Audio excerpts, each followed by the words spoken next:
Hello, welcome to Focus. I'm your host, Mark Warnock. As you can see, I'm in my office now. We're kind of getting back into doing the studio stuff slowly but surely. But on this month's episode of Focus, we're here with Beriau, who is the president of PAWS Cat Shelter. And I will admit, I adopted a cat during the pandemic in September. And we got her from PAWS.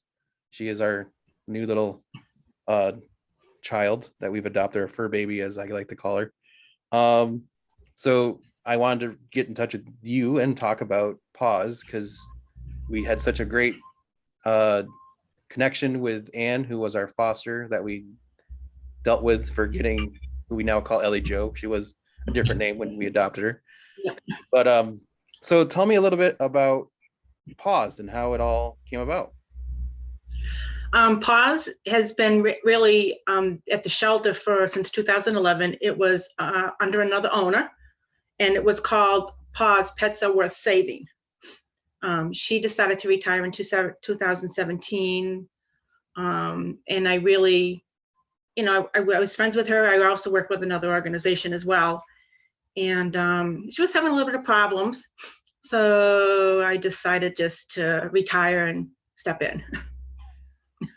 So yeah, so that's like how you got involved. Did you start off as a volunteer with them first, and then or did you just come? Well, I was friends with her. I volunteered with another organization, but we all worked together. Okay. And I'd go up there, and we would go out for lunch, supper sometimes, and she'd say, "I'm really getting tired. I really would like to retire just to take care of my own cats." Yeah. She goes, "Are you willing to help?" I'm like, "Yeah, I'm willing to help." I was really going to come in as something else, but when she really wanted to retire, I just said, let's do it this way. Yeah. So I took it over. We changed the name. I got a new 501(c), and we became PAWS Cat Shelter. Yeah, and you're all the way out in Woodstock. I say all the way out in Woodstock. Yep. I'm in Springfield, Mass, usually, where I live and work in Enfield. So I know you guys initially from I work with Pomfret Speedway, and they used to race at the Woodstock Fair, and I always would see your place across the street from the fair, and that's how I remembered it when I went looking to adopt a cat. I'm like, oh, I know that place, and I know they're cool. So that's how I know you guys. But how did COVID in the past couple years that we've been going through, how did that affect how you guys dealt with your clients during that time? When COVID first started, because we had to shut down, we couldn't let anybody in. We had to do everything by adoption only, which was a change. We had to manage our volunteers to make sure we didn't have enough in there, that they were COVID compliant, because everybody's a volunteer, including me. So we didn't want anybody, we were afraid that if somebody got sick, then the whole shelter would be sick. So it was manageable. We had to really watch what we took in. Because of that, we couldn't have so many in there that I didn't have enough people to clean, because that would add stress to the volunteers and add stress to the cats, because they're the ones that's what we're there for. We're there for them. We thought at first it was going to be scary, and it was. It's a whole new world for us. People couldn't walk in and visit the cats. The cats were missing people. But then we had a lot more people who were like, okay, so they donated more. They were able to help us when we reached out. Last year, when the world started to open, as you want to call it, and our donations were going well, our adoptions were going well as well. It wasn't as many as we used to do, but they were steady, and we knew that when they were adopted, they went to good homes. We made sure of that. We watched our numbers go down, our donation numbers, because people were going out now and they were doing things. Yeah. So which was fine, but then all of a sudden here we are with, over 400 cats, and nobody really wanted to adopt because they were all out doing, enjoying the world, which we all were, the volunteers as well. So we had a little problem there. It was a struggle. We had taken in 2 hoarding cases as well. And then the amounts of calls that we were getting were just astronomical. So we had to really adjust our whole way of thinking and doing things then, just to survive. Yeah. So it was a little difficult. We managed it because we have great supporters, and we have great supporters. So, and we're still, we're doing good. every day is a struggle. You're a nonprofit. We don't get money from the state or local entities. We do everything by adoptions, fundraising, and donations. So that is how we manage our building. So it can be a little bit difficult at times, but when we ask our supporters for help, we're a great community, and they usually reach out and they help us. So how did the situation, like you were saying, with the people that were adopting and everything, how did it also affect your volunteering side of things? Like, how did that, like, with the volunteering, did you lose a lot of volunteers because of COVID, and is it picked back up again, or is it? We didn't really lose many. We just couldn't have as many in the building at a time. Usually we like 7 or 8 in there. One for each room, one to do dishes, one to do this. So we had to go down to like 5, and they have to wear masks, and they have to stay away. They have to social distance. But most of them, we call that our safe area. We felt safe going in there. Everybody, It's basically the same volunteers every day on certain days, and everybody felt safe in there with them. And I would ask them, are you ready for somebody new? Do you want somebody new to come in? Some would say, no, we're all set. Some would say yes. So, and then we weren't really, seeking out volunteers. I'd say to them, do you have a friend that wants to come in? Somebody you're comfortable with? And they did. Now we are having more volunteers come in, which is good. We do a lot with the schools. We do a lot with, I have a couple of the groups that come in, challenged adults. They come in with their counselors. I have homeschoolers that come in now. I have a couple volunteers that come in just to socialize the cats and play with the cats. So it's getting better. So if someone was looking to possibly volunteer with you guys, how would they go about doing that? They go to our website, which is woodstockcats.org, and fill out a volunteer application. All right, well, that's easy enough. So, you said earlier you almost had like 400 cats. How many cats do you have now in the shelter? In the shelter, we have like about 100. We have our foster systems. Thank God we have them, because they're the ones that have a lot. Yeah, no, when I initially started adopting, I talked to Anne, and she was telling me how many cats she had at her place. I was like, wow, that's a lot of cats. Yep.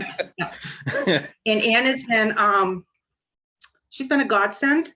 She's taken on our critical care cats lately. We're getting pregnant cats in that you wouldn't even know they're pregnant. They're coming in from situations where they've never been vetted. They've had 3 or 4 litters. And she has taken them in and under her wing. Some make it, some don't. It's been a rough year. It's been a rough year, especially for her, because she just, if other volunteers, fosters may say, I don't know if I can do this anymore. But Ian goes, I'll take them. She took one in yesterday that came in, and it was having difficulty giving birth. And 7 o'clock this morning, she had it down at the vet, did an emergency C-section. And now it's back with her with 6 babies that lived. Wow. Yeah, she's been great. She was great because it's been since I was a kid that I had a cat.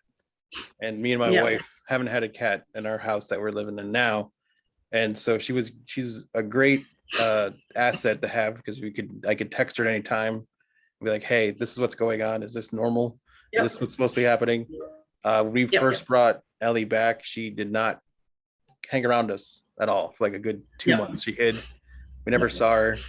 And I kept texting Anne. It's like, is that normal? Should we not see this cat? Like, is it like, are we doing something wrong? She's like, nope, she'll come around. You'll see her. Now we can't get rid of her. We can't. She won't leave us alone. So that's good. But yeah, so that's good. And it takes time. Yeah, it's different because we had a dog beforehand. So it's a transition from a dog to a cat. It's a whole different world, basically. So it's been great. She's been a great asset. And it's been great to have you guys to bounce stuff off of. And I send her photos all the time of how she's doing and everything. And she's all checking in constantly. So if someone wants to adopt a cat, I know what the process is, but tell us a bit about how they would go about going through that process. The process is we have applications. There's, again, online. We do everything online, so we have it. And so go to woodstockcats.org. If you go to our pet finder page, we're always listing our cats every week, what we have. Our kittens, our cats. We do a lot of direct placements as well. So if you go to our Facebook page, for example, a senior cat does not do well in a shelter, you know, and they don't. And we have many people who, you know, have senior cats I need to find homes for. I have one woman who took 2 in from a friend of hers who went to the hospital and never came home. We're trying to find homes for them. I have another person who rescued 2. We're trying to find homes for them. We're thinking of the cat. You know, this is not about the money for these senior cats. This is about the cat. And what I try to do is I try to place them directly from one home to another, so there's less stress. You know, you bring a cat into a shelter that's never used to a cage, never used to the environment, the people, the other cats, and it's stressful and they get sick. And we don't want that. We want these senior cats to go to their final home or where they need to be, and we want them to go stress-free and just live out their lives. So that's great. It's great that you guys have that program going on. It's an awesome program, and like I said earlier, it was great. You guys have been a great asset for us to deal with, like getting the cat and all the stuff we need to know and everything. But the one thing I like to always ask people at the end before we end the segment is, during the difficult time that we've been in the past couple of years, what is the one thing that you're most thankful for? My volunteers, my fosters, my Ian, you know, I'm sorry. We would not run without them. The cats would not have homes without them. These are the people that make our shelter, not me. I tell people I just pay the bills. You know, we have a dedicated group of fosters. We have a dedicated group of med team. We have a dedicated group of volunteers. If we did not have them, then we would not be around. I have to say that. There's not enough I can say about our Ians, our Janines, Chris's, you know, I can't say enough. So as we wrap up, what like you said earlier, your website, woods.cats.org, how are other ways people can reach out and get in touch with you guys to donate, volunteer, adopt, anything? What are the ways? We have a Facebook page, which is PAWS Cat Shelter CT. They can reach out to us through there. We have it's almost 11,000 followers now on the page. If they want to donate, they can send us a check, or, you know, they can go through PayPal. We have a donate button on our website, or our address is 240 Route 171 in Woodstock, Connecticut, 06281. They could always donate through there too.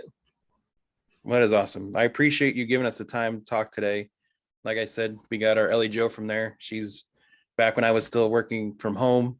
She was the thing that kept me sane. I didn't feel nuts talking out loud anymore to just myself. So it was nice. I could pawn it off on the cat I'm talking to. I'm not going nuts. I'm fine. So, but thank you so much for your time. We appreciate it. And stay tuned for more here on Focus.